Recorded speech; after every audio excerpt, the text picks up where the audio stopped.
Assalamualaikum warahmatullahi wabarakatuh. Sebelumnya perkenalkan kami dari kelompok 4. Yang pertama di sini yaitu saya sendiri Dalia, kemudian ada El-Fatihah, M. Bambang Pramandaru, Aprian Ari, dan Iwan Setiawan. Kami dari Prodi Administrasi Publik kelas sore, Fakultas Ilmu Sosial dan Ilmu Politik. Mohon maaf juga kami mempresentasikan artikel ini dalam bentuk PowerPoint, tapi bisa dilihat bahwa isi dan inti dari yang kami sampaikan sama dengan artikel yang kami buat dalam bentuk Word. Dalam pembuatan artikel ini kami mengambil judul Kualitas Pelayanan Metrologi Legal Alat Timbang pada Sektor Publik. Kami mengambil judul ini untuk mengetahui kualitas pelayanan yang dilaksanakan oleh Unit Pelaksana Teknis Daerah Metrologi pada Dinas Perindustrian dan Perdagangan Kota Bogor. Kemudian dalam abstrak sendiri, yaitu keberadaan alat ukur takar timbang dan perlengkapannya yang lebih sering disebut sebagai alat UTTP, diketahui masih terjadi penyalahgunaan terhadap kepastian ukuran jarak, berat, isi, dan volume barang atau jasa yang dipasarkan, sehingga perlu adanya jaminan penggunaan alat UTTP sesuai ukurannya. Jaminan tersebut diperoleh melalui bentuk pelayanan yang berkualitas. Inti dari pelayanan ini mengacu pada pelaksanaan metrologi legal. Tujuan penelitian ini adalah untuk mengetahui kualitas pelayanan yang dilaksanakan oleh Unit Pelaksana Teknis Daerah Metrologi Legal pada Dinas Perindustrian dan Perdagangan Kota Bogor dengan merujuk teori Parasuraman, Zeitham, dan Berry. Kualitas pelayanan mencakup 5 dimensi kunci, yaitu bentuk fisik, empati, kehandalan, ketanggapan, dan jaminan. Penelitian ini menggunakan metode deskripsi. Lalu ada pendahuluan. Ilmu yang mempelajari serta mengatur terhadap ukur-mengukur secara luas dinamakan dengan metrologi. Metrologi yang mengatur pengukuran berdampak pada transaksi ekonomi, kesehatan, dan keselamatan yang bertujuan untuk melindungi kepentingan umum. Dalam hal kebenaran pengukuran disebut dengan metrologi legal. Alat ukur, takar, timbangan, dan perlengkapannya atau dalam keseharian sering disebut alat UTTP. Itu merupakan alat yang sering dipergunakan manusia dalam menentukan ukuran, massa atau berat, volume, isi, maupun jarak terhadap suatu barang ataupun jasa yang ingin diukur, ditakar maupun ditimbang. Penggunaan alat UTTP yang banyak dijumpai dalam melakukan kegiatan berdagang adalah alat timbang. Hal ini disebabkan karena alat timbang sangat dibutuhkan bagi pedagang dalam menentukan massa atau berat barang yang diperdagangkan, sehingga tidak menutup kemungkinan timbul tindak kecurangan yang dilakukan oleh para pengguna dan pemilik alat UTTP dengan tujuan untuk mendapatkan keuntungan yang cepat seperti memperdayai alat timbang tersebut dengan menambahkan beban pada salah satu bagian alat timbang. Kemudian, pemerintah telah mengeluarkan aturan tentang ukur-mengukur, yaitu dengan memberikan bentuk pelayanan yang berkualitas dalam menjamin kesesuaian ukuran pada alat UTTP, yaitu dengan melakukan tera dan tera ulang. Untuk mengatasi serta mencegah terjadinya tindakan kecurangan yang dilakukan oleh para pedagang dan dapat berakibat juga terhadap citra dari pedagang jika terbukti melakukan kecurangan, maka sudah menjadi tugas pemerintah dalam mengatasi hal tersebut. Hal ini berdasarkan pada Undang-Undang Nomor 2 Tahun 1981 tentang Metrologi Legal.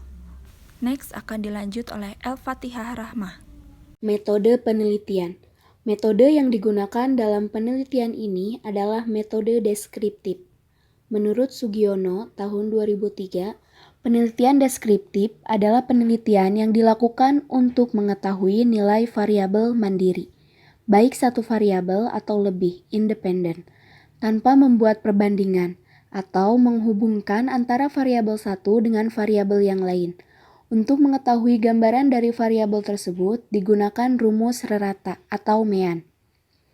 Untuk kepentingan penelitian di populasi dari penelitian ini adalah dengan mengambil jumlah pengguna dan pemilik alat timbang yang paling banyak dan yang paling sedikit di lokasi Pasar Rakyat Kota Bogor.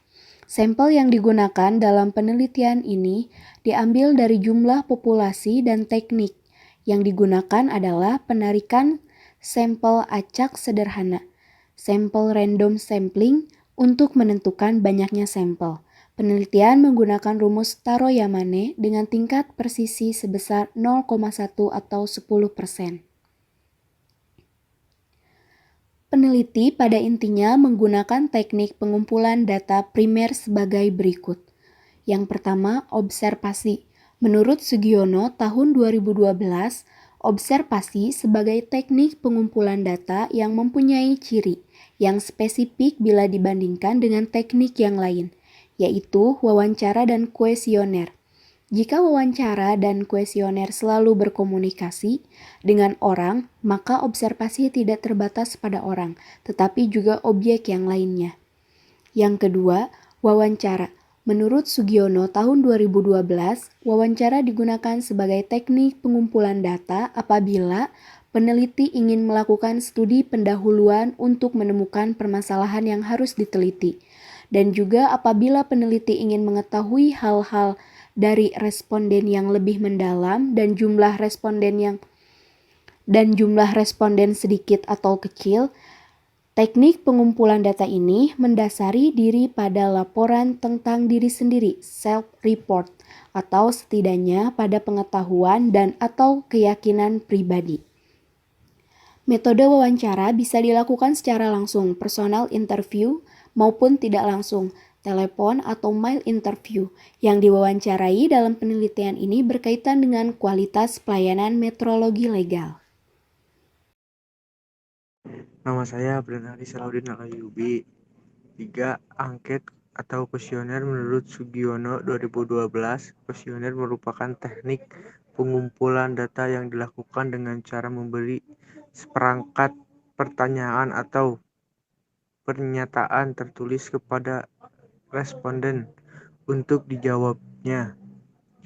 Kuesioner merupakan teknik pengumpulan data yang efisien bila peneliti tahu dengan pasti variabel yang akan diukur dan tahu apa yang bisa diharapkan dari responden. Pernyataan dibuat dalam bentuk kuesioner dengan menggunakan skala Likert dengan memberi alternatif jawaban, yaitu sangat setuju, setuju, cukup setuju, tidak setuju, dan sangat tidak setuju. Untuk memperoleh data sekunder, peneliti menggunakan teknik pengumpulan data sebagai berikut. 1. Studi pustaka, yaitu teknik pengumpulan data dari sumber-sumber tertulis yang berhubungan dengan masalah atau bidang yang diteliti, seperti buku-buku, skripsi, jurnal, media internet, dan media lainnya. 2. Dokumentasi, yaitu dokumen yang diketik dapat berupa berbagai macam, tidak hanya dokumen resmi. Dokumen dapat berupa catatan pribadi, surat pribadi, buku harian, laporan kerja, notulen rapat, catatan kasus, rekaman kaset, rekaman video, foto, dan lain sebagainya.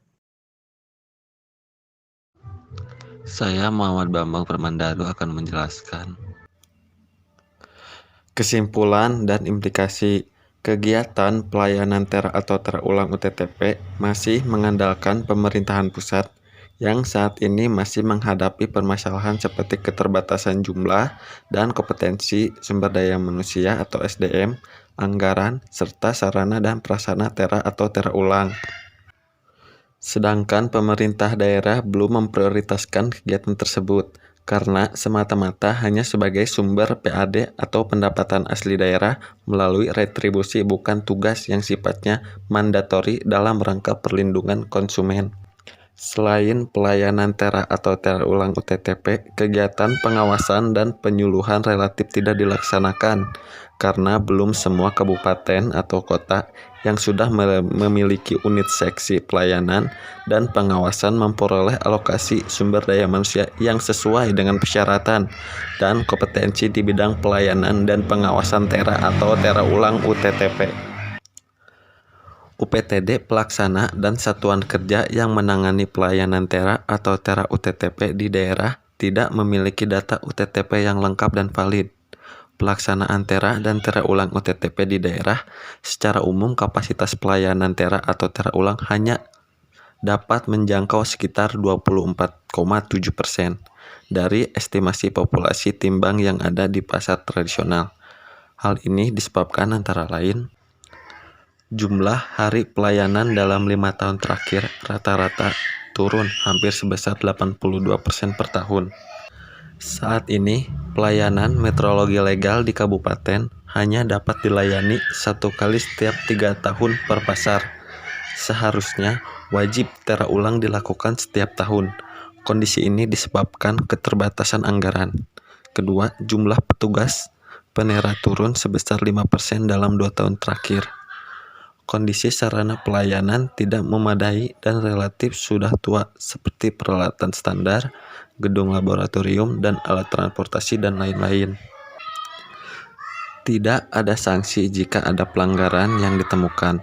Hal ini karena UPT tidak memiliki kewenangan untuk melakukan penyidikan dan tindakan-tindakan pelanggaran yang sangat merugikan dilaporkan kepada pihak kepolisian.